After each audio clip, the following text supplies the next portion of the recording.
Hello, I'm Dr. Dennis McKenna. As always, I'm joined by Dr. Fred Venditti, our Hospital System General Director.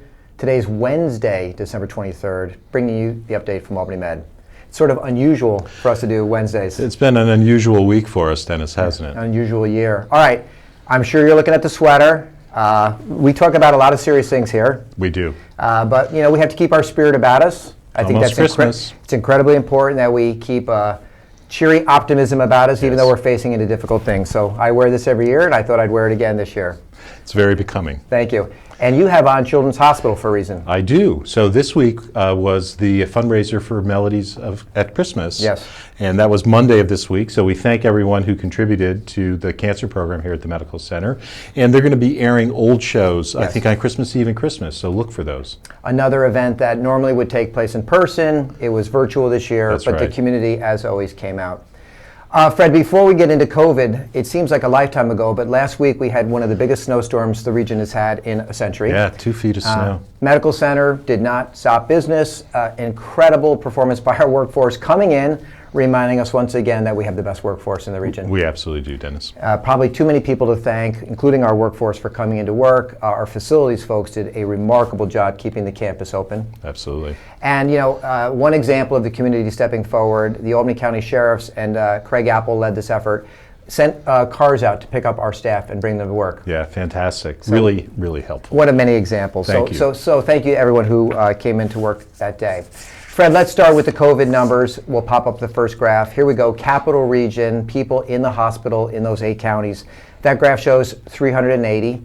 We've talked about this now for probably the last 3 to 4 weeks. The numbers speak for themselves, but they're going up. They do, they are. Okay. Next graph here is the activity inside the medical center. These are admissions and discharges, and you can see those numbers there. Curiously, and we continue to mention this, no flu activity here, no influenza, but we're bringing in somewhere between 10 and 15 admissions per day to the hospital. That's right, Dennis. Okay. And not discharging quite as many. Right. So we are gradually going up in our census. And that leads us to the third slide. So this is the morning census here at the Medical Center. We're currently at 107. That is the highest number we've had. We have 100 on floors. We have 27 in ICUs, very busy again, and 2 of them that are on ventilators. That's right, Dennis. So Fred, let's talk about a couple COVID things in particular. First of all, how are we on supplies, PPE? I know this is something we've talked about a lot in the past. So Dennis, we're still in a good place when it comes to PPE. We have adequate supplies.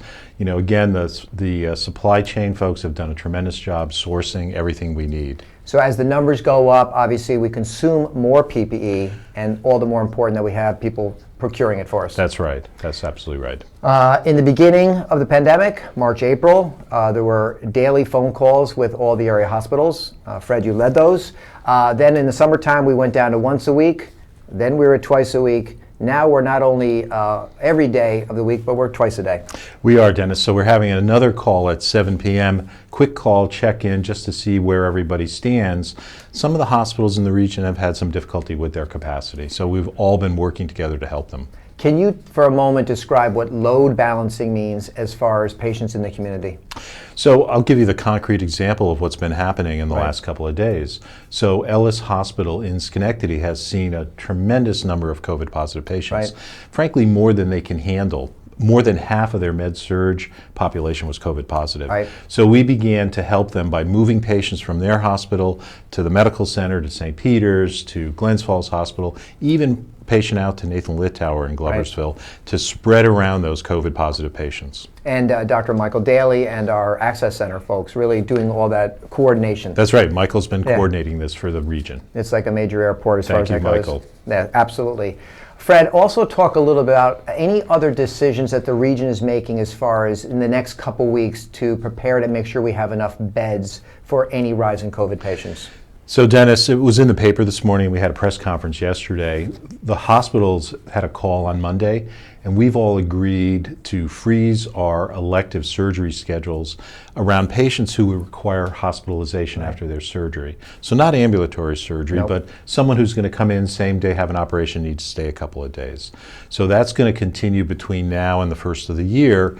And frankly, on Monday, the 28th, we're going to visit that decision, and we might need to do more come January. So this is thoughtful, it's planned, it's coordinated, it's done in a proactive way to be sure we have beds to care for COVID and everything else. Obviously on this campus, we're a tertiary care center, we get lots of transfers in. We need to be able to maintain the ability to care for anybody who needs to come into the medical center. That's right. And so we've taken some patients from Ellis, but we've also distributed a lot of them to other hospitals in the region.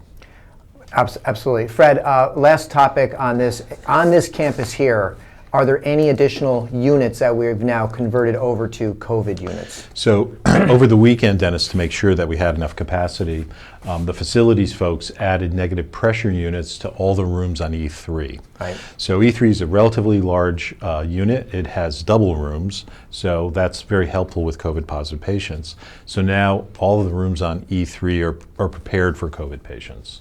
So, and we've begun to put some of the patients there. Absolutely. And again, thank you to our facilities team, Eric and his team, Great Briggs, job. Montero, and Emilio for making That's that happen. right. Okay. Very good. Let's move on to what is remarkable news, vaccine. Yes. So Fred, you are leading the efforts really that's focusing on getting our workforce vaccinated. Myself and others are working on a similar process outside. Let's start with you. Let's talk about what's happening here on campus. And while you're, well, wait 1 second. Let's talk a little bit about what's happening here on this campus. So Dennis, we received our first Yeah. vaccine last Monday, Yep. so about 10 days ago. In 10 days, I just want to read it so I get it correct, we've vaccinated 2,368 workers Incredible. on this campus, and 78 of our workers have been vaccinated at Ellis for a grand total of 2,446. Awesome. That's about close to half of our clinical facing folks here at the medical center. Absolutely fantastic. And we've got lots more vaccine. We're going to be doing a vaccine clinic at 5 o'clock tonight, Right. and tomorrow and the weekend. We've got enough to vaccinate pretty much all of our clinical folks, or what I would call our patient-facing folks, which includes food service, EVS people, Right. the HUCs on the units, et cetera. So we've both received numerous text messages, stopped in the hall, emails from people who are so grateful, really emotional, that they've been able to get it. Our promise to our whole workforce is, as we get it in, we're going to continue to vaccinate folks. Absolutely. I certainly was able to get it as an emergency medicine physician. We were in the first group to get it, and I think now somebody else needs to get theirs. Well, that's right, Dennis. And I just want to say that there's enough vaccine. I feel comfortable getting it. You actually see patients, so you In the were in the emergency front. department. You were in the front lines. Right. I'm an administrator, so now that I know we have enough for all of our clinical staff, I'm going to get vaccinated All right. right now. So here is Bob Palumbo, our friend. All right, Bob. Okay, Hold that for me. I'll hold that. Hang on. So Fred, one of the reasons why I think you want to get the vaccine is to show that it's safe, it's effective, it's the type of thing we're encouraging everybody who can get it to get it. Absolutely. I've had a lot of people, stop me in the hall, ask me, is it safe, Dr. Venditti? Should I get it? And my answer is yes. I didn't even feel that. Bob Yeah. is so gentle. And I think your point's worth repeating again. Fred, as somebody who is not working in clinical departments, you feel safely getting this now because you know we have enough on hand so that we can get to everybody. That's right. And that's important. That's right. Okay. It's very important. Okay. Because the way in which we're rolling this out is a tiered approach. Thank you, Bob. Well done, Robert. It's a tiered approach endorsed by our ethics department and others to make sure that we have enough for everybody in the order in which would make clinical sense. That's right. All right, very Absolutely.